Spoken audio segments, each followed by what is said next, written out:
ತುರುವೇಕೆರೆ ಪಟ್ಟಣದ ತಾಲೂಕು ಪಂಚಾಯತ್ ಆವರಣದಲ್ಲಿ ಸಾಮರ್ಥ್ಯ ಸೌಧ ಕಟ್ಟಡದಲ್ಲಿರುವ ಶೌಚಾಲಯವು ಗಬ್ಬೆದ್ದು ನಾರುತ್ತಿದ್ದು, ಪಂಚಾಯತ್ ಅಧಿಕಾರಿಗಳ ಸ್ವಚ್ಛತೆಯ ಬಗ್ಗೆ ನಿರ್ಲಕ್ಷ್ಯದ ವಿರುದ್ಧ ಆಕ್ರೋಶ ಕೇಳಿಬಂದಿದೆ.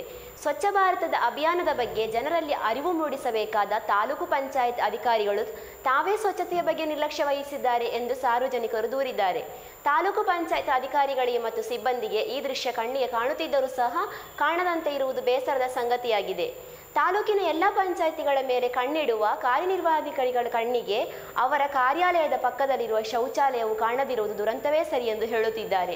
ಸರ್ಕಾರಿ ಕಚೇರಿಯಲ್ಲೇ ಸ್ವಚ್ಛತೆ ಕಾಪಾಡಲು ಸಾಧ್ಯವಾಗದ ಅಧಿಕಾರಿಗಳು ಹಳ್ಳಿಗಳ ಸ್ವಚ್ಛತೆ ಬಗ್ಗೆ ಹೇಗೆ ಗಮನ ಹರಿಸುತ್ತಾರೆ ಅನ್ನೋ ಮಾತುಗಳು ಕೇಳಿಬಂದಿವೆ.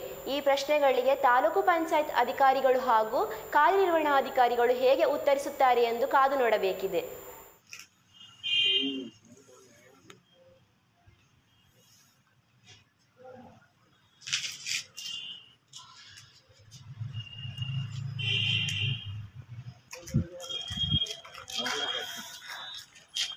ಅದಕ್ಕೆ ಅವ್ರು ಬಾಗಿಲು ಹಾಕಿರೋದು.